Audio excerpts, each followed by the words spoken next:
So we're going to do the skin analysis today. So I'm going to show you how to move the head about, what you're going to be looking for, and then we're each going to take our own time to do that. But first, I'm going to wash the face, and each of you will pair up and you'll wash somebody's face, okay? So there'll be an esthetician and a client. And she said she had a little bit of foundation on.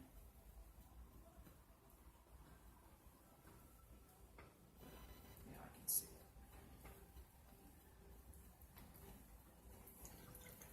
The tiniest of foundation, it looks like. I had already washed my hands. Got her set up. Okay, now since she did have foundation on here, I'm going to just get rid of those. Cleanse. Remember, if the client is a bit dehydrated, you may have to wet your fingertips, because this will start sinking in to the skin. Remember, the point of an analysis is to do the most appropriate treatment available using the most appropriate products available. If you're doing a treatment that is completely incorrect for the client, you can be more hurtful to them than helpful. All right? So we remember what the four skin groups are. We have dry,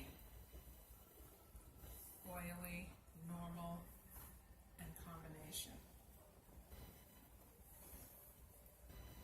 Some people, like I told you, consider sensitive to be a skin type.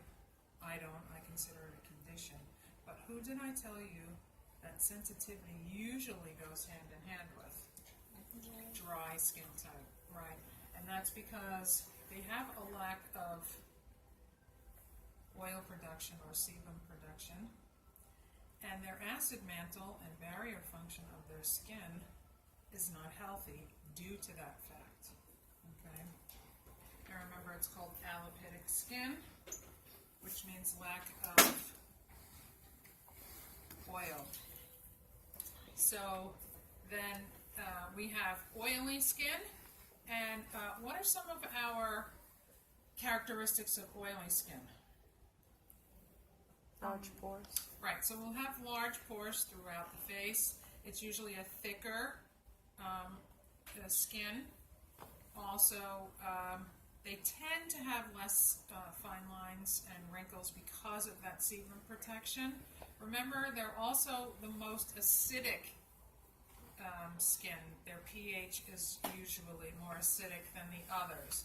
And remember, pH can range from 4.5, to 6.2, with the average about 5.5.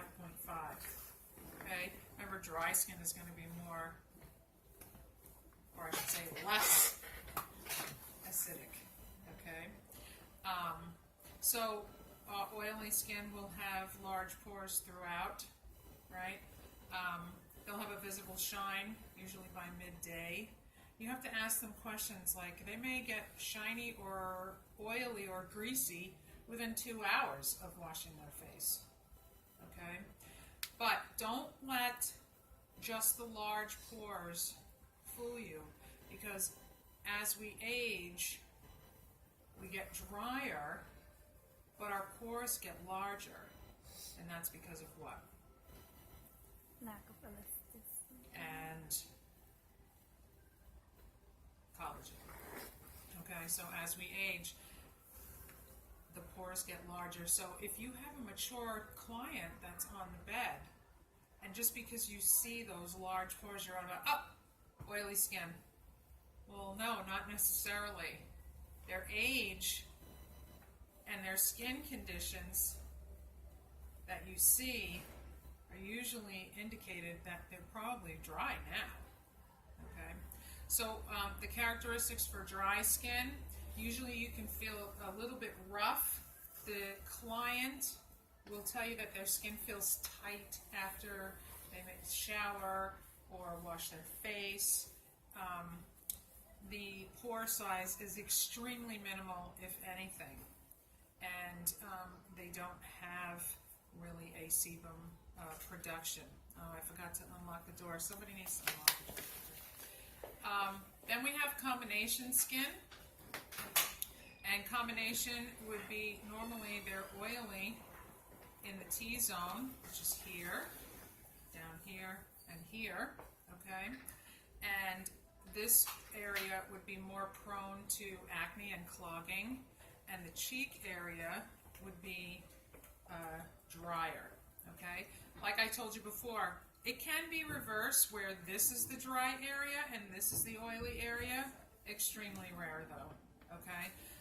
Also, this area right here on a combo skin right here tends to be dry as well, okay? So we have the T-zone as oily cheeks, and this area right here are drier. And then lastly we have normal, which would be a normal size pore throughout, tend to be on the smaller side, okay?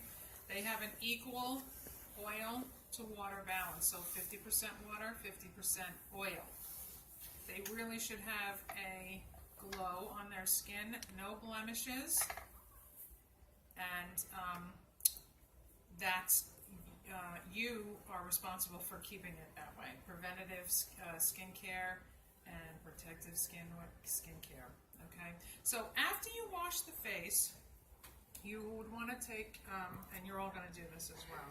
Take your eye pads with the anti-stress lotion on it, okay, because we're going to use the loop. And there are different conditions that you're going to look for, right? You can look for sun damage, redness, telangiectasia, cuperose, hyperpigmentation, hypopigmentation, dehydration. Okay, remember, dehydration is lack of water, not lack of oil. Okay, lack of oil is your dry skin type. Can a dry skin type be dehydrated as well? Yes, of course. How about an oily skin type? Can they be dehydrated? Yep. What about a combination? Can they be dehydrated? Yes. What about a normal skin type? No. Oh, wow. Because they're balanced. Because they're balanced. They have equal water, equal oil. Okay. So you're going to put your loop over the client. Once you touch that loop, make sure that you sanitize your skin. Okay. And you're going to look around. Do not be afraid to turn the head, okay? Remember how I told you to look for loss of elastin and collagen? Loss of elastin is the skin in the preauricular area right in front of the ear starts to flap over the ear, or you get lines there. That shows loss of elastin. And then under the chin, there would be a line right here that shows you loss of collagen, okay? You can pinch if the skin bounces right back. Elasticity is good. If somebody has a sensitive skin type and they're red, sometimes you can feel the heat coming from the skin. So touch them, okay? You want to look everywhere. Stretch the skin out to look for hidden comedones, anything like that. She's got some telangiectasia here, okay? Some on her chin, around here. I guarantee a lot of it's from the sun. She is dehydrated. Remember, take the skin, gently pinch it, okay? Very gently. If you see those lines and etchings in the skin, that shows dehydration, okay? When you pinch skin like this and it doesn't have those little etching lines in it and it's nice and plump, hydration is good, okay? Does anybody have any questions? Does she have lines? Yes, she does.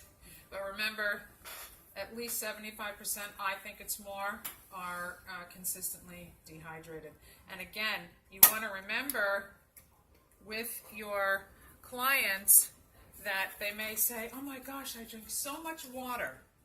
But it's not just water that is, lack of water is not the only thing, I should say. It could be medication, it could be air conditioning, it could be the air quality in the building or the area that you're in, pollution, a lot of caffeine, sickness, medications, all those can contribute to somebody being dehydrated. And if they are dehydrated, their skin is dehydrated. Okay? So, let's get started.